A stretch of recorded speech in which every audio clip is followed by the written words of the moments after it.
So hello everyone, I am Vinod Singh and welcome to the current exam. So आज की class में हम 15 जुलाई का द हिंदू एडिटोरियल से जो इम्पोर्टेंट वो कैप्स होंगे उनको कवर करेंगे। ठीक है, तो एपिसोड नंबर 27 में आप सभी का स्वागत है। तो चलिए बढ़ाते हैं एक कदम वर्दी की ओर। तो प्लीज़ आप लोग थोड़ा लाइक कर दो, अपने दोस्तों तक भी पहुंचा दिया करो। अगर आप दोस्तों को सिलेक्शन नहीं चाहते तो एटलीस्ट तुम लाइक सब्सक्राइब तो कर ही सकते हो, है ना। इतना तो कर ही दो। चलो, तो लास्ट क्लास का हम रिवीजन करते हैं। तो पहले लास्ट क्लास में हमने किया था इमेंस किया था, मतलब अत्यधिक या विशालतम जो होता है। इमेंस किसी चीज़ को बहुत बड़ा दिखाने के लिए। वेनेरेट मतलब क्या होता है? श्रद्धा करना, पूजना या किसी को सम्मान देना। लेक्सिकल मतलब मैंने बताया था, अब जो डिक्शनरी होती है उसमें शब्द शाब्दिक या शब्द संबंधी आपको इसका मीनिंग याद रखना है।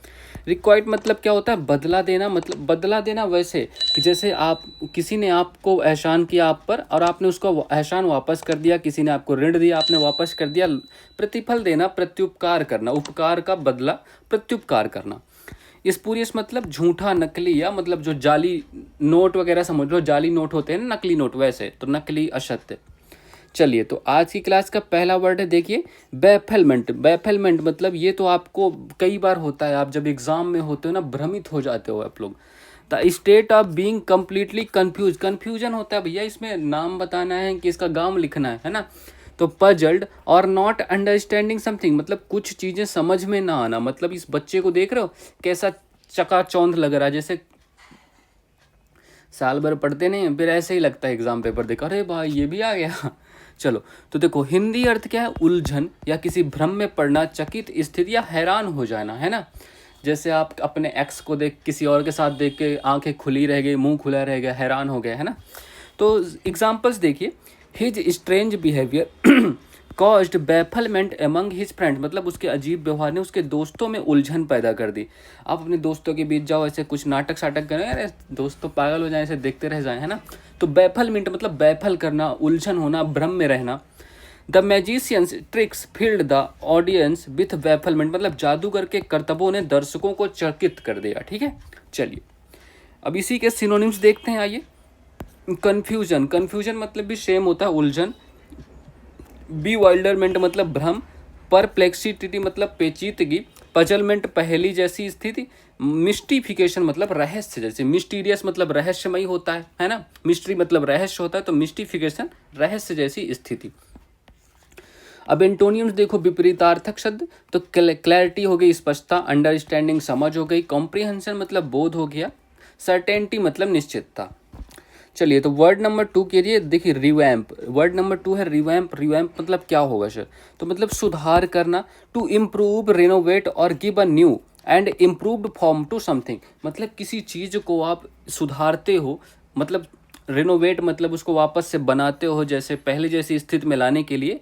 तो गिव अ न्यू और इम्प्रूव्ड मतलब सुधार की हुई किसी चीज़ को सुधारना, मतलब ठीक है। आप नया रूप, जैसे देखो अलमारी टूटी फूटी है, उसको सुधार कर अच्छी बना दो, मतलब किसी भी चीज़ को सुधारना, नया रूप देना या पुनर्निर्माण करना। ठीक है, तो रिवैम्प मतलब यही होता है। एग्जाम्पल्स देखिए, the company decided to revamp its website to attract more customers मतलब कंपनी ने अधिक ग्राहकों को आकर्षित करने के लिए अपनी वेबसाइट का सुधार करने का निर्णय लिया।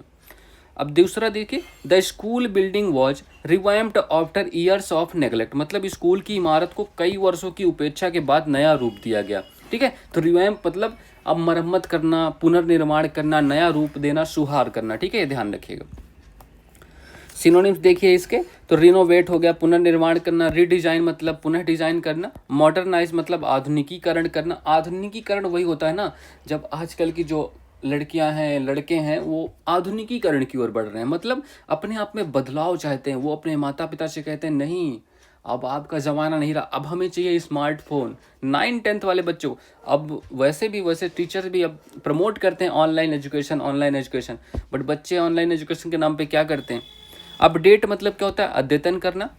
रिफ्रेश ताज़ा रूप देना। ठीक है, जैसे आप अपना फ़ोन अपडेट करते हो तो उसका नया रूप देते हो, नया सॉफ्टवेयर आता है।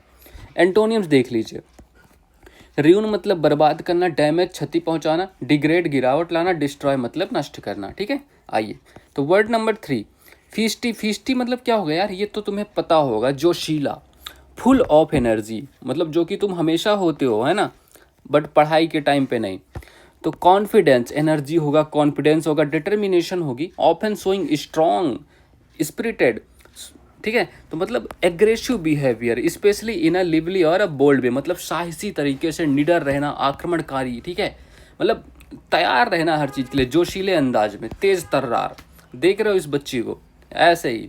तो एग्जाम्पल्स देखिए, the feisty little dog barked at the much bigger dogs without fear, मतलब तेज तर्रार छोटा कुत्ता बिना डरे बड़े कुत्तों पर भौंक रहा होता है। जब छोटे छोटे कुत्ते जो होते हैं ना, मतलब अच्छे लगते हैं मुझे, तो बेसिकली अच्छे लगते हैं, पसंद है पालतू, तो जब वो अपने मालिक के साथ होते हैं तो किसी अनजान व्यक्ति को ऐसे भौंकते हैं, ऐसे भौंकते हैं। अब जैसे उन्हें छोड़ दोगे ना, फिर वो चुपचाप दुबक के पीछे खड़ा रहेगा। तो she has a feisty personality and never backs down from a challenge, मतलब उसका स्वभाव जोशीला है और वह कभी भी किसी चुनौती से पीछे नहीं हटती, ठीक है। इनके बारे में बात हो रही है। अब सिनोनिम्स देखिए इसके, तो स्पिरिटेड मतलब ऊर्जावान, लिवली जीवंत, बोल्ड निडर, अग्रेसिव मतलब आक्रामक, प्लकी मतलब हिम्मती। अब एंटोनियम्स देख लो इसके, काम मतलब शांत होना, टिमिड मतलब डरपोक, पैसिव निष्क्रिय, वीक मतलब कमजोर। ओके, आ जाइए।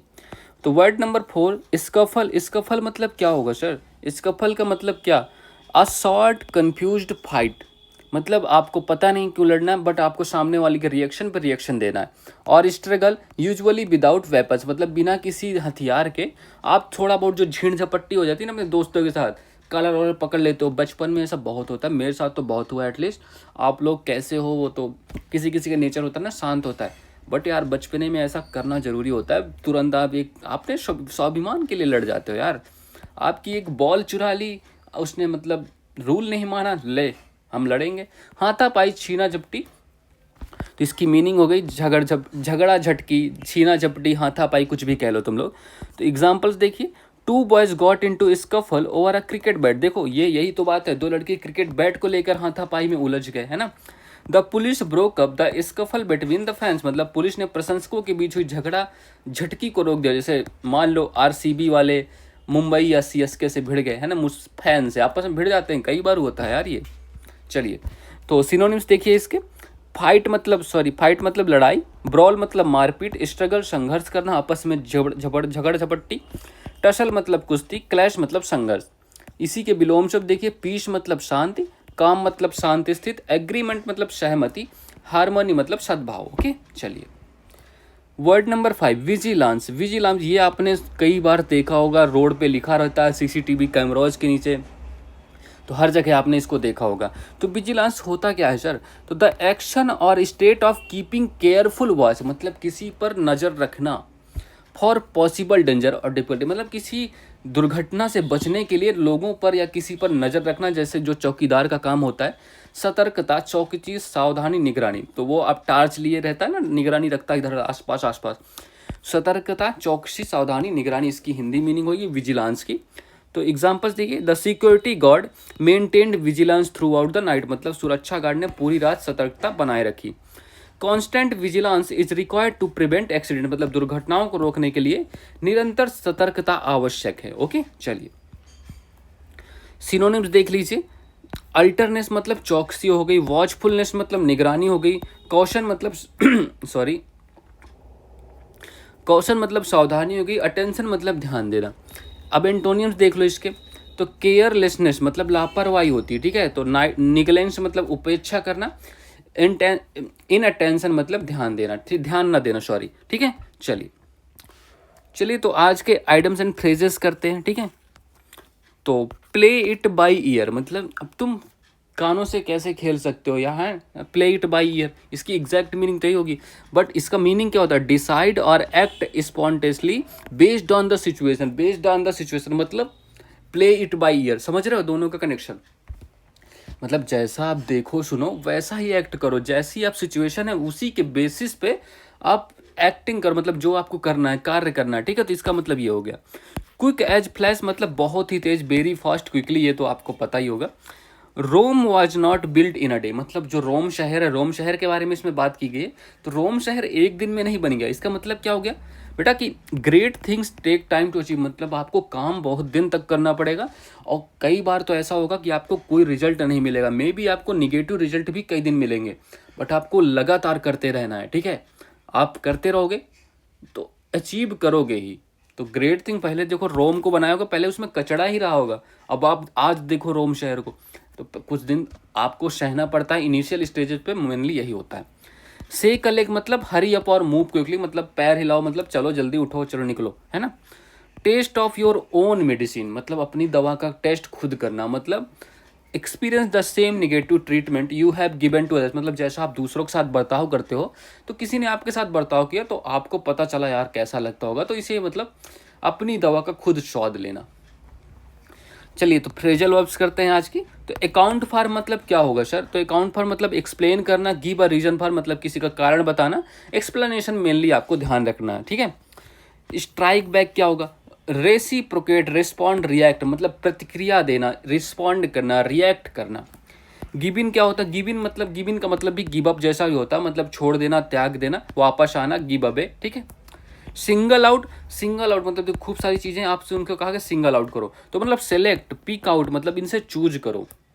पुट टुगेदर मतलब असेंबल, ऑर्गेनाइज, अरेंज मतलब साथ साथ रखना, एक साथ रखना, ठीक है। चलिए आज का होमवर्क देखो। अच्छा कल वाले क्लास का होमवर्क क्या था, तो कल वाले क्लास का हेड इसमें वर्ब आएगी, कल वाली आंसर हेड सही था। तो आज का देखो, तो select the most appropriate option to fill in the blanks मतलब she reminds me always that I fill in the blanks to be a little more careful, ठीक है। तो इसमें हैड आएगा, हैव आएगा, मस्ट आएगा, हैज आएगा, तो जो भी आपको सही लगे तो अपना जो भी आंसर होगा कमेंट में टाइप कर दीजिएगा, ठीक है। चलिए so that's all for this class, please like कर दीजिएगा, शेयर कर दीजिएगा और सब्सक्राइब करना मत भूलिएगा, ठीक है। So all the best, have a good day and